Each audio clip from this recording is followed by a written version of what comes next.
किसी देश में एक राजा था। उसका नाम मायादास था। उसके पास बहुत सा धन था, फिर भी अधिक लोभी होने के कारण वह गरीबों की तरह रहता था। एक बार कोई श्रेष्ठ ऋषि उसके महल में आए।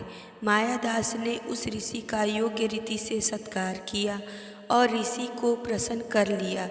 प्रसन्न होकर ऋषि ने राजा से कहा, राजन, तुम्हारा कल्याण हो। हम तुम्हारी सेवा भावना से बहुत खुश हैं। तुम कोई एक मनचाहा वरदान मांग लो। ऋषि के मुख से ऐसी बात सुनकर राजा कुछ मांगने के लिए सोचने लगा। उसका लोभ बढ़ता गया। उसने ऋषि से वर मांगा, ऋषि श्रेष्ठ, यदि आप मुझ पर प्रसन्न हैं तो मुझे यह वर दें कि मेरे द्वारा छुई गई वस्तु सोने की हो जाए। ऋषि ने तथास्तु कहा और वहाँ से अंतर्ध्यान हो गए। राजा अति प्रसन्न था। ऋषि का वर पाकर मायादास महल में अंदर गया और हर वस्तु छूकर देखने लगा। वह जिस वस्तु को भी छू लेता वही सोने की हो जाती। यह देखकर वह बहुत संतुष्ट हुआ और रानी को सारी बात सुनाई। अब उसे प्यास लगी। जैसे ही उसने पानी के बर्तन को हाथ लगाया, वह बर्तन सोने का हो गया और जल भी ठोस रूप में सोना बन गया। राजा प्यासा रह गया।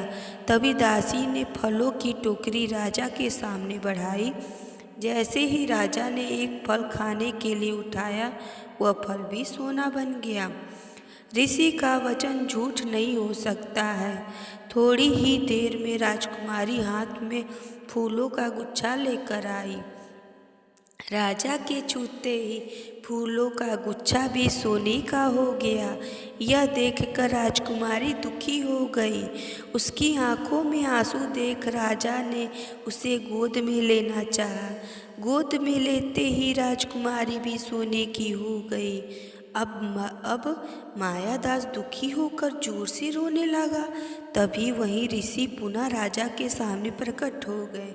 मायादास उनके पैरों में गिर पड़ा और कहा, महर्षि जी, कृपया अपना दिया गया वर वापस ले लीजिए। मेरी बेटी को जीवित कर दीजिए। ऋषि बोले, मायादास, तुम सोने को बहुत अधिक महत्व देते हो। वास्तव में यह तुच्छ वस्तु है। अब बगीचे से जल लाओ और उस जल को इन वस्तुओं पर छिड़क दो। ऐसा करने से सभी वस्तुएं जैसी की तैसी हो जाएगी। ऐसा कहकर मुनि वहाँ से अंतर्ध्यान हो गए। मायादास स्वयं ही बगीचे से जल लाए और सोना बनी हुई वस्तुओं पर छिड़का। सभी वस्तुएं अपनी पूरी अवस्था में आ गई। राजकुमारी भी हंसती हुई पिता के गोद में बैठ गई। मायादास अब बहुत खुश था। अधिक लोभ करने का फल उसे मिल चुका था। सच ही कहा गया है, अधिक लोभ नहीं करना चाहिए। अधिक लोभ दुख का कारण होता है।